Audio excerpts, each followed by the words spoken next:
Happy New Year. It's January 8th, 2024, and this is the Chicago Housing Market Update for December, bringing you all the information on the housing stats for Chicago lakefront communities. As always, we look at the communities from South Loop up to Edgewater, along the lakefront, including those immediately west, which includes Roscoe Village, Logan Square, Wicker Park, Bucktown, and the near west side. Let's look first at houses.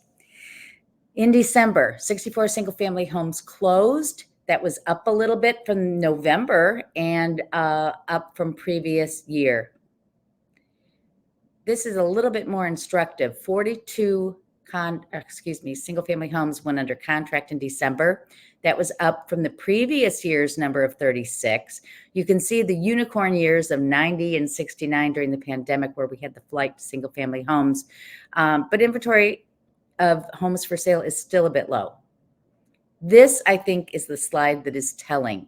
This is the number of homes for sale in the lakefront communities. And you can see that beginning in 2018, we had over 415. And then every December since, it's been smaller and smaller to the point where we have fewer single family homes on the market in December than we have had in any December over the last several years. In fact, 173 is down 13.5%.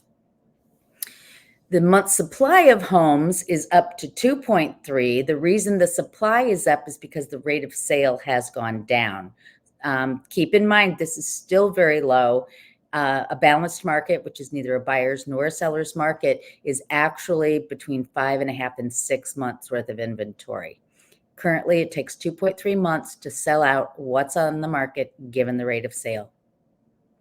The single-family home in the lakefront community is on average $1,332,500. That's up 5.5% versus previous year.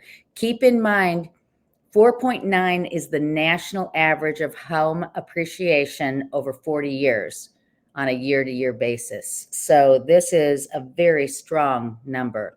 And if you look at it on a price per square foot basis, we're up 3.7% versus previous year, but up almost 24% versus 2018. Think about that, almost a 25% increase in those 5 years. All right, demand. What's the demand? How many people are out there looking? Well, right now, the average single family home is getting 2.6 showings. That's down a little bit from before, but still very strong. There are boots on the ground looking for homes to buy. Let's look at condos. In December of 2023, 517 condos went under contract and closed. That was up 2.8% versus previous year's December, which was 503. But you can see this is still lower, and I suggest this is due to the lack of inventory. Condos under contract, 422. That's lower than previous year, but it's not too terribly far off from 2019 and 2020. Condos for sale. Again, you can see the rise and fall of the seasonality and the weirdness in the middle. That's the pandemic where we were up to as high as 66, 63 condos for sale. In December of last year, 2023, 1626 condos. That is the lowest it's been in many, many years, down 28% versus the previous year. And that resulted in a very low inventory of only 2.1 months. That says if you are on the market and you have not sold in the last 60 days, it's a price issue. Those buyers are out there, as we've seen in the showing traffic, and the properties are closing and going under contract. So if you haven't, look at your price. Typically, we've been at $400,000 over the last couple of years for the median sales price for a condo in the lakefront communities. We are now up to $401,000, just a little bit of a tick up. But keep in mind, in 2018, $370,000 was the median sales price. So owning a condo is still a very healthy way to invest your money. Right now, 4.1 showings per condo per month in the lakefront communities. More people are out looking for condos, but that's not a surprise. There are more condos, more condo buyers, if you will. All right, so now we can see a full 12-month calendar year-to-date number. 9390 was the number of condos that closed in 2023 in the lakefront communities, down 24% versus the previous year, where 12,000.4 sold versus 14.6 thousand the year before that. So we have definitely gone down. But again, this only shows you 3 years. It doesn't show you the pre-pandemic years. Home sales, single family homes, 898 closed in 2023, down 29.8, actually call it 30% versus the year before. And that was down 22% versus 2021. All right, let's look at showing time traffic. This is the boots on the ground traffic that we spoke about earlier. In November, the showing index was 120.9. This is normed to January of 2014. You can see at the bottom of the graph the yellow line, and that shows you where we were in November. And you can see that the November of 2023 was well above many, many months in 2014, 15, 16, 17, 18 before the pandemic. Happy to tell you, mortgage rates have declined a bit. We are now down to 6.62%, down from our high of 7.8. And this is very healthy. Keep in mind, over 40 years, the average for a mortgage has been 7.74%. So now that we're at 6.6, we're going in the right direction.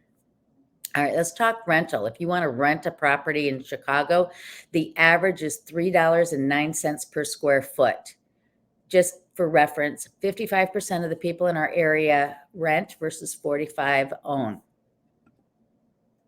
Zumper has rent comparables. A one-bedroom's typically $2,078, a two-bedroom $2,744, a three-bedroom $3,678. These are numbers for all of Chicago, not just the lakefront communities.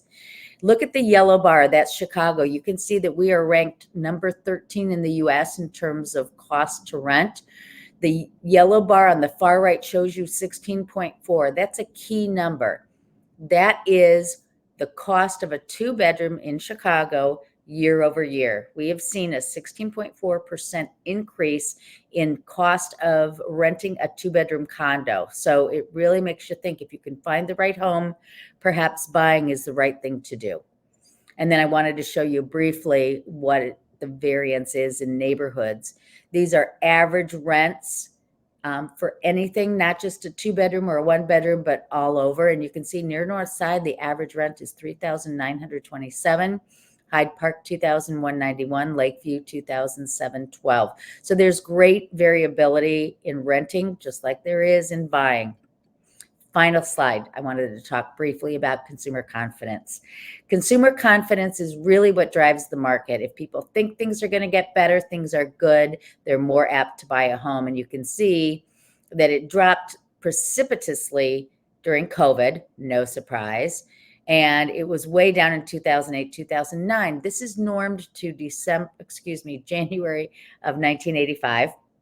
That's 100. We ticked up to 110 in December, which is a really good sign that people are feeling pretty good about things. So with that said, please watch out for my next video, which is going to be the home forecast for 2024 and what you can expect in the real estate market.